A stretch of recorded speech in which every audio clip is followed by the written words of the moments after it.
స్వాగతం. రవిగారు, మరి justice Srikrishna committee పాత్రికేయుల సమావేశంలో మాట్లాడినంతా కూడా మీరు చూశారు, ఏమనిపిస్తుంది? అత్యంత సంక్లిష్టమైనటువంటి సన్నివేశంలో చాలా బాధ్యతాయుతమైన కర్తవ్యం కోసం నియమించబడిన శ్రీకృష్ణ కమిటీ తెలుగు నెల మీద తొలిసారి జరిపిన ఒక సన్నాహక సమావేశంలో వారి సమాధానాలన్నీ కూడా సంయమనము, సమయస్ఫూర్తి, సమర్థత, సమతుల్యత వీటన్నిటిని మేళవించిన పద్ధతుల్లో మనకు కనిపిస్తున్నాయి. అంటే ఈ సన్నివేశంలో ఏ విధమైనటువంటి ప్రతిస్పందన అయితే అలాంటి ఒక కమిటీ నుంచి మనం ఆశిస్తామో ఆ విధమైన ఆశాభావం కలిగించే విధంగా ఉన్నాయి. అదే సమయంలో సమస్య యొక్క క్లిష్టత, సమస్య కూడా రెండు పార్శ్వాలున్నాయి, రెండు కోణాలున్నాయి, వ్యతిరేకత, అనుకూలత రెండు కూడా ఉన్నాయన్న దాన్ని కూడా పరిగణనలో కావాలంటున్నారు.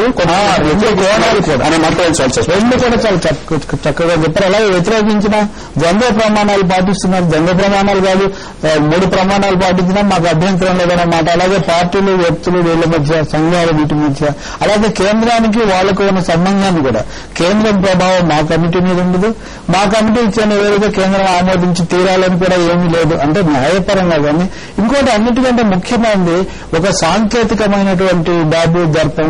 ఆ దానికంటే కూడా కొంత ప్రజాస్వామికంగా, పారదర్శకంగా ఉండాలన్న ఒక ఇష్టాపూర్వకమైన వాతావరణం ఉన్నట్టు మామూలుగా ఇలాంటి కమిటీలు, న్యాయమూర్తులు, ఉన్నతాధికారులు వాళ్ళందరూ ఒక విధమైన యాంత్రికత, ఒక ఇది కనిపిస్తుంటుంది.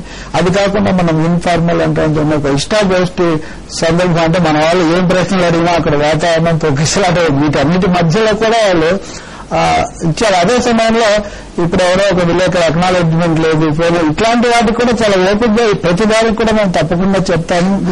ఒక విషయంలో మీ అభిప్రాయం తెలుసుకోవాలనుకుంటున్నాను నేను. అంటే క్షేత్రస్థాయిలో సామాన్యుడు ఏమనుకుంటున్నాడు అనేదాన్ని మేము ప్రాధాన్యత ఇస్తామని అన్నారు. అంత లోతుగా వెళ్ళడానికి వాళ్ళు మెంటల్గా ప్రిపేర్ వచ్చేటట్టుగా కనపడుతుంది.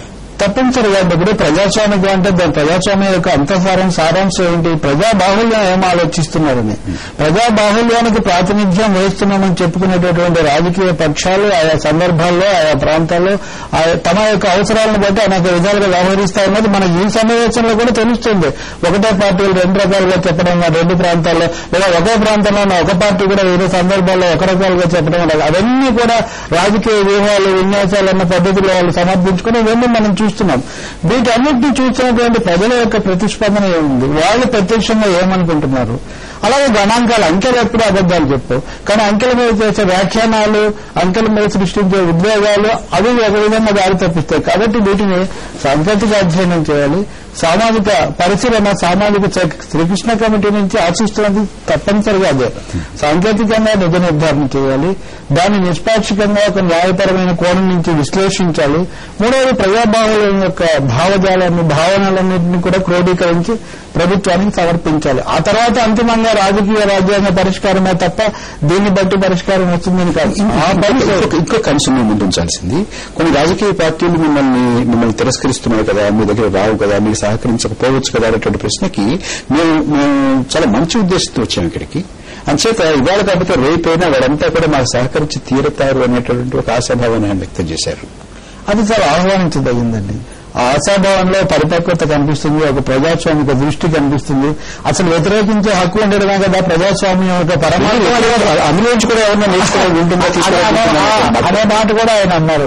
అలాగే ప్రత్యేక తెలంగాణ ఎందుకు కోరుతున్నారు, ఇతరులు ప్రత్యేక తెలంగాణను కొంతమంది ఎందుకు వ్యతిరేకిస్తున్నారు, ఈ 2 కోణాల నుంచి కూడా అధ్యయనం చేయాల్సిన అవసరం ఉంటుంది. ఈ మాటలన్నీ కూడా వారు చెప్పారు. అందువల్ల ఒక సత్యశోధన, ఒక నిజ నిర్ధారణ, ఒక అభిప్రాయ సేకరణ, ఒక సమాచార క్రోడీకరణ, వీటన్నిటి మీద మేము నిష్పాక్షికంగా సమతుల్యతతో వీటి మీద ఒక నివేదిక సమర్పణ చేస్తాము.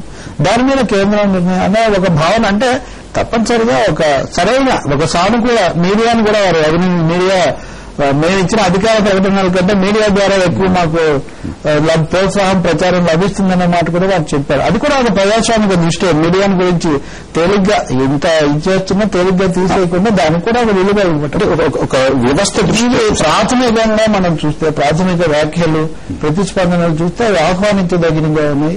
దానికి అందరూ కూడా సహకరిస్తారని ఇప్పుడు జేఏసీ తప్ప చాలా వరకు టీఆర్ఎస్ కూడా మేము భారతీయ జనతా పార్టీ వారు ఒక్కరే జనవరి 5న కూడా సంప్రదింపుల అవసరం లేదనే వైఖరి జనవరి 5న తీసుకున్నారు. దాన్ని కొనసాగి వారు కూడా అనేటువంటి ఆశ అది ఒకటి ఉంది. వ్యక్తులు ఎవరు ఇవ్వచ్చు, ఎమ్మెల్యేలు ఎవరో వెళ్ళి ఇవ్వచ్చు. విజయసాగర్ రావు గారు, డిడ్ దే స్టార్ట్ వెల్? అవి చాలా సక్రమంగానే జరుగుతోంది. అయితే ఇప్పుడు ఒక చికాకు ఆ దృశ్యాలు చూస్తున్నారు, ఆ మాటలు వారు చెప్పిన దాంట్లో అయితే ఎక్కడ కూడా మనకి అనుమానించదగ్గది కానీ చాలా స్పష్టంగా చెప్పారు వారి మనసులోని.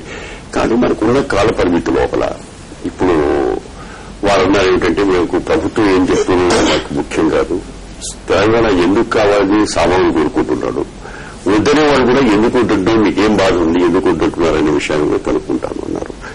అయితే ఈ మెకానిజం ఏమిటి, ఉన్న టైం పరిధిలో అంటే వాళ్ళ శాంపుల్ సర్వే స్టాటిస్టిక్స్ కూడా మాకు శాంపుల్ సర్వే అంటుంది, ఒక 1000 మందికి మినిమం ర్యాండమ్ శాంప్లింగ్ అని స్టాటిస్టికల్ ఆ విధంగా చేయడానికి కూడా కోరాలి. ఎందుకంటే ఇంత పెద్ద జనబాహుళ్యంలో ఇంతమంది మీ కూర్చున్నలో ఒపీనియన్ పోలింగ్ చేస్తాను కష్టం. అయితే ఇందులో ఒక విషయం చెప్పాలి, మీకు చిదంబరం గారు చేసిన ప్రకటనలో స్పష్టంగా ఇదే ప్రశ్న వచ్చింది ఆయన కూడా, మీరు ఎట్లా కన్సల్ట్ చేస్తారు ఇంతమంది అంటే, మీరు కన్సల్ట్ చేయడానికి ఉంది ప్రజాస్వామ్యంలో ప్రజల యొక్క వాక్కు అనేది ప్రజల పార్టీల ద్వారానే మాకు వెల్లడవుతుంది. అట్లా ప్రజల పార్టీ మేము పిలిచింది 5వ తారీఖు పార్టీలో ఎన్నుకోవడానికి కారణం ఏంటంటే వాళ్ళ వాయిసే ప్రజల వాయిస్ అని మీరు తీసుకుంటున్నాం. దురదృష్టం ఏంటంటే ఒక్కొక్క పార్టీ 2 వాయిస్లు చెప్పింది, అందుకే ఈ సమస్య వచ్చింది. అసలు వాళ్ళు ఒకటే వాయిస్ చెప్పుకుంటే ఈ సమస్య వచ్చిండేది కాదు. విజయసాగర్ మరొక చిన్న విరామం తీసుకుందాం, విరామం తర్వాత మన చర్చను కొనసాగించుకుందాం.